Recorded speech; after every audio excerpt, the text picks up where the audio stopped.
Well, g'day and welcome to the channel. In today's video, I want to try and answer, is AI and technology ruining photography? Are cameras like the R5 and the Sony A9 III reducing all the skill? Is AI meaning we just don't know what's real or not? I want to talk about the pros and the cons of AI and technology and see how it's both helping us and hurting us. First, let's have a look at AI generated images. If I'm completely honest, I never thought that a computer would be able to replicate what I can take with my own camera, so I never worried about it. They always looked a bit like digital art, and I thought, no, it's never going to be realistic. However, recently I tried out Adobe's Firefly, which is an image generating AI, and to say I was blown away is a bit of an understatement. And I want to show you two images, one image that I took and one image that the computer generated. And I want to see if you can tell the difference. So if you're not aware, to generate an image, we have to give the AI a prompt. So my prompt was a kookaburra sitting in a gum tree. And let's have a look at two photos. The first one is a kookaburra sitting in a gum tree. And I quite like this image. The lighting's fine, the eye contact's good, the detail's good. It's a nice bird in its habitat. The second image, again, is very similar. It's a kookaburra sitting on a gum tree in a nice habitat. And again, the bird looks good. One of these images I took, one of these images the computer took. Can you guess which one I took? If you guessed the second image, you'd be right. The first image was generated by the computer, and at first glance, it's pretty hard to tell, but if we dive deep into it, in the background, a couple of those trees are inconsistent, and there's a few little giveaways. But it's actually very, very good. I suspect if you showed that first image to a lot of people, they would just think it was taken with a camera, not generated by AI. And just to show you the power of this AI generation, let's jump in and give it a very Australian prompt. Let's ask for a sulfur-crested cockatoo sitting on a gum tree, overlooking the arid Australian outback, with a river at sunset with golden light. And as you can see, the computer just randomly generated these four images, and I'm pretty surprised with the quality. This image here is the one that appeals to me the most. I would like to take an image like this. This is what I'd have in my mind if a vision of trying to capture a cockatoo in the Australian outback. I can tell this isn't a photo because it's not quite right, but it's very close. And as a digital piece of art, this is really good. You probably print this and put it on the wall. And it just goes to show how far AI generation has come and how much better it's going to get going forward. And I can simply change the bird to a kookaburra, generate the images. Then I can change it to an emu, but the computer will do that for us. How about a wandering albatross flying through the sky with an island background in the rain? Put that prompt in, we hit enter, and bingo, we've got it. So at the moment, the AI is far from perfect. It's lacking a lot of reference material. If I put in crimson rosella, it doesn't know what that is. And so it needs to know what these things are for it to create it. So in the future, I'm sure it will, but at the moment, there's a lot of gaps. But it's pretty extraordinary how far it's come in a short amount of time and how much further it's going to go. The obvious question is, does it even matter? Why should we even care? Is it an issue? Well, it kind of depends who you are and why you take photos in the first place. So to answer this, I asked my beautiful members what they thought about AI and technology, and they gave me some amazing responses, and I just want to share the first one with you. So the first member had an amazing comment. They said, no amount of AI can replace the feeling of capturing the shot, of learning and spending hours in the field mastering your craft. Photography is a feeling, whether you're good at it or not. But as far as doing it for your soul, AI could never replace that. Bingo, fantastic comment. The next one from Mr. Bravo said, for me, the joy is being in nature and capturing nice images. AI has no impact on that. And I 100% agree with these comments. It's why are we doing photography in the first place? For the majority of us, it's that feeling we get of being out in nature. It's that feeling of looking through the viewfinder and watching an intimate moment of a bird or whatever it is behaving. It's just such an amazing, joyful experience. AI can't do that for us, well, at least not yet. So I think for the majority of us, AI has no real impact in terms of our experience in the field, which is great, and I'm happy about that. Now, of course, if your joy comes from sharing images and getting feedback on social media, AI is a bit of a double-edged sword. On one hand, it's going to enable you to manipulate your images for them to stand out even more, and maybe you'll get some more attention from that. And I think the downside's already happened. I think social media, Instagram, etc., is now saturated or flooded with incredible images. They've got perfect skies, everything's perfect about them. And it means it's very hard to stand out or even compete with these AI images. So if you're someone who doesn't manipulate your images, you're in for a tough battle, because how do you make your image stand out? You can definitely still do it, 100%. It's just a little bit more difficult because it's not a level playing field. If you don't manipulate and everyone else is manipulating, it's very difficult for you to stand out. And that's a real shame. And I think it's important that we create spaces for people who don't manipulate their images, whether that's Facebook groups, whether that's competitions, just a place where we can put our images that haven't been manipulated so people can better judge the skill required to get those shots. There's definitely one thing we can do ourselves as photographers, and that is be honest about how we manipulate our images and declare when we do use AI. So when we share images, we should definitely divulge if we've manipulated them, because it's far too easy to deceive the viewer. How is the viewer ever going to know whether you've used AI? In a recent video, I shared this image of some pelicans floating through the water with the sun coming up behind. And I really do like this photo. But if you saw it, you'd probably assume I took that in one shot and you'd be thinking, that's pretty amazing. But in reality, that's two photos stitched together. The first photo I took, the pelicans were slightly out of focus and it just didn't work for me.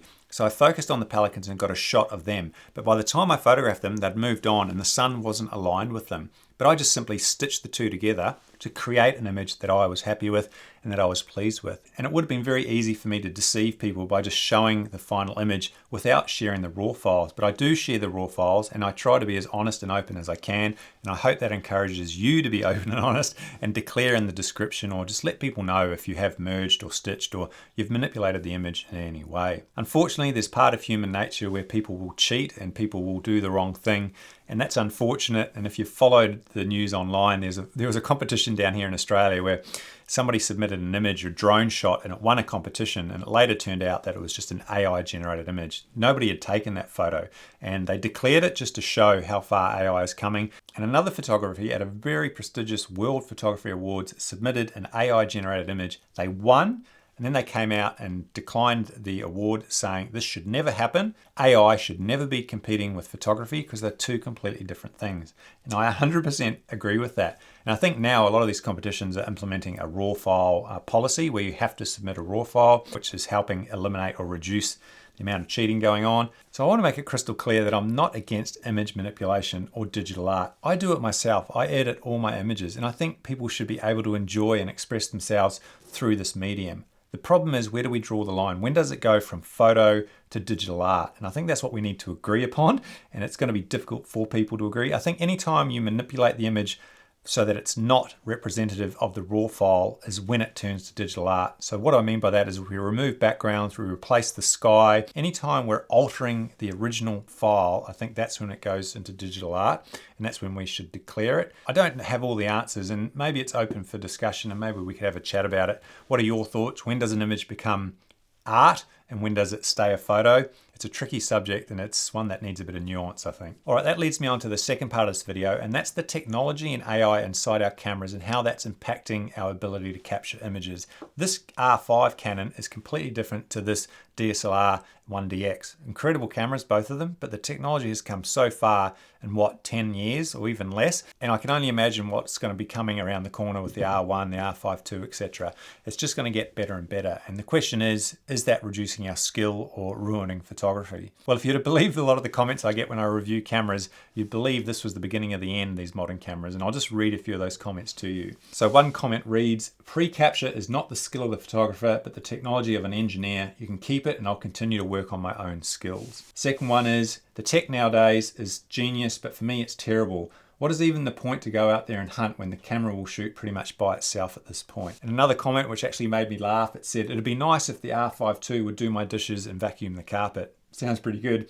In my opinion, we are becoming slaves to technology. I don't want the camera to get all the credit for a great bird shot. I would rather spend money on great glass and challenge my skills to do more with less.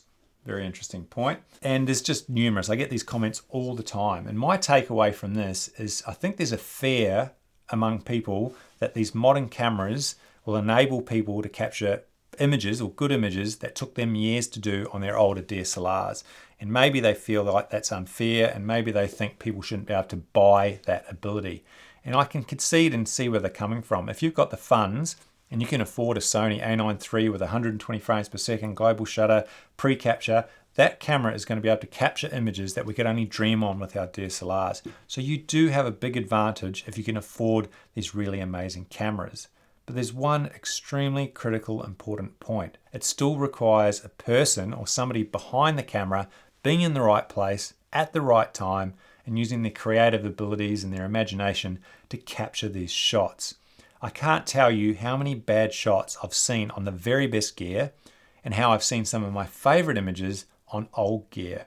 The photographer's skill will always be important. We always need to understand the light, composition, behavior, exposure, setting. There's a whole range of things that go into capturing a good photo, not just the camera itself. Now remember, Mark put it best when he said, "I have no issues with cameras having eye tracking or predictive focus.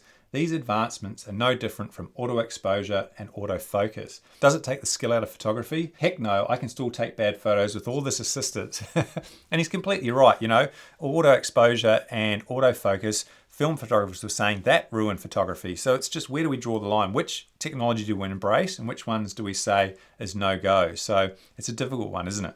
Now I want to demonstrate this. I'll share you a photo from one of my recent videos. This is one of the worst photos I've ever taken of a Eurasian coot, and that was taken on my R5 and my 500 f4 worth $10,000 plus, a lot of money. And compare that to this image of a coot, which was taken with my $40 40D and a 400 5.6. This image is so much better, there's no comparison. What's the difference between these two images? It's the experience and the knowledge of the photographer behind the camera to get themselves in the position to make a good shot. Now, a great comment I got, they said, "Dwayne, if you believe your skills are so good, why did you spend thousands of dollars on an R5? Why aren't you still using your old 40D? And it's a great question. And to be honest, for me, it depends on why you're taking photos and what you're trying to achieve. For me, I'm trying to capture behavior, uniqueness, and I want a really detailed image with great image quality and all the tricky light and all these different situations. And an R5 is the camera that does that the best. It makes my job the easiest. I could probably try with a 40D, but it's just going to be a lot more harder. I'm going to get a lot less keepers, and it will just ultimately be frustrating for me. I think we need to switch this around in our thinking and just think how lucky we are to live in an age where the photographer can choose the challenge. If you want the ultimate challenge, shoot on film. If you want a bit more of a challenge, shoot on a DSLR. If you want the least amount of challenge, then use these modern cameras.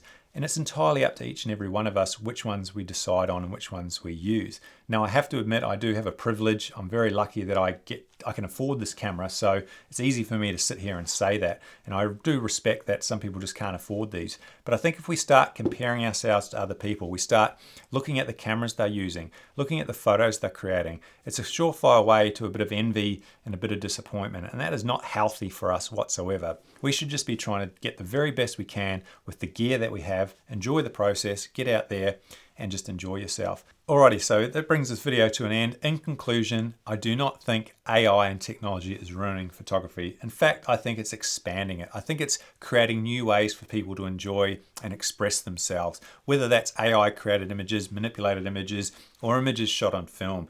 I think there's enough room and enough space for all forms of photography. We just need to be open, honest about it, and create safe spaces or spaces where people can share these images that they've worked hard for on old DSLRs. And I think that's really, really important. So I would love to hear from you. What are your thoughts? Do you think it's all doom and gloom? What do you think we need to do? Have I covered off on a lot of these topics? Feel free to leave your comments below. I love reading them. Other people like reading them. And just let's get a conversation going about this, because it's not going away. Technology is only going to keep improving. We'd be naive to think otherwise. So I think we need to embrace it and just figure out what we enjoy and just keep doing that. So until the next video, take care, happy birding, see you later.